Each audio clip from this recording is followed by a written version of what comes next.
When Dostoevsky broke with Belinsky's group in 1847, it was not to renounce the master's teachings, but to go deeper into revolutionary activity. He began to attend meetings of the Petroshavsky Circle, a secret society of liberal utopians. And within it, he joined the most extreme faction, a group intent on preparing the Russian people for a general uprising. The center of this group was a young man named Nikolai Speshniov, a rich and handsome aristocrat who, as Michalski says, exercised, quote, a vast and mysterious influence upon Dostoevsky, end of quote. Speshniov had lived abroad, had caused the suicide of a young woman, had been a great social success in Dresden.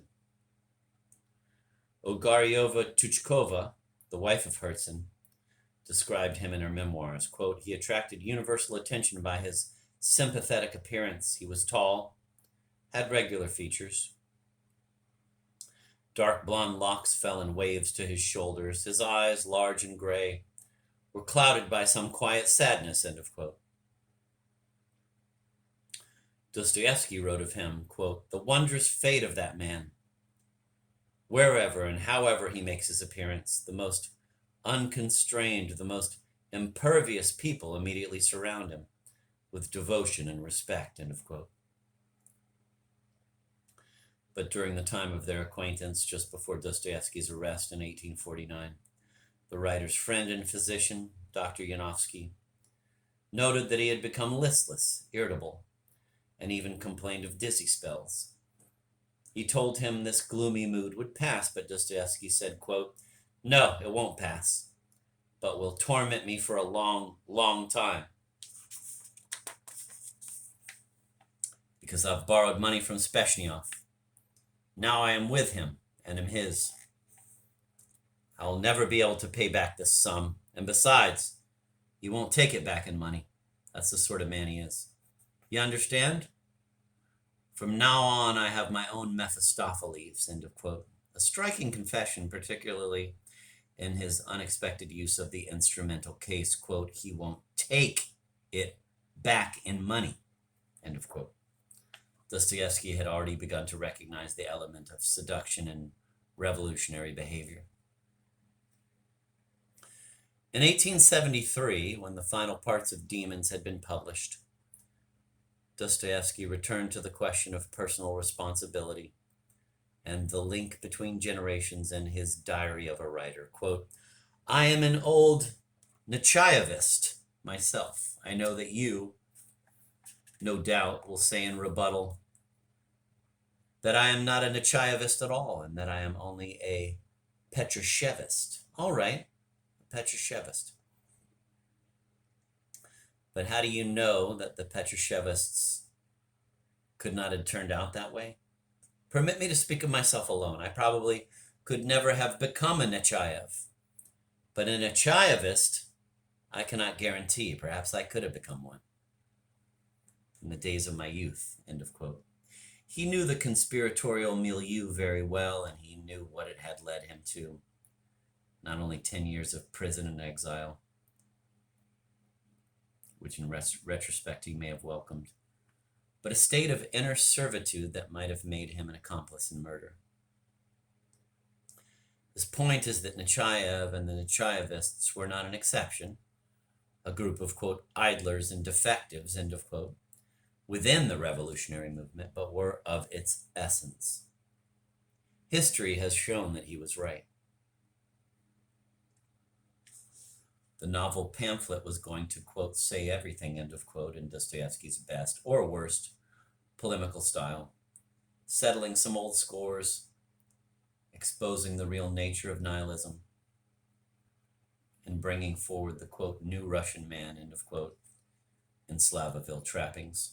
Many elements of this proto-polemic remain in the finished novel, in its sharpness of tone, in its series of minor comic portraits, like a gallery of Daumier sculptures, and above all, in the masterful caricature parody of Turgenev as, quote, the great writer Karmazinov, end of quote. Dostoevsky even seems to have granted Lenin a precocious appearance as the unnamed final speaker at the disastrous fete. A man, while delivering his incomprehensible harangue, a man of about 40, bald front and back, with a grayish little beard, who, while delivering his incomprehensible harangue, keeps raising his fist over his head and bringing it down, as if crushing some adversary to dust.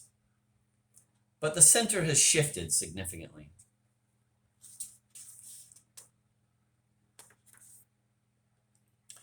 When he began writing Demons, Dostoevsky had already been at work for several months on plans for an immense novel to be entitled Atheism, which by the end of 1869 had grown into an even more immense conception, a 5-book summa with the general title of The Life of a Great Sinner, a, quote, religious poem, end of quote, which he thought would be his last and most important work. But as early as May 1870, the novel pamphlet began to intrude on the life, taking over some of its material and growing in the author's mind into a full-scale novel on its own.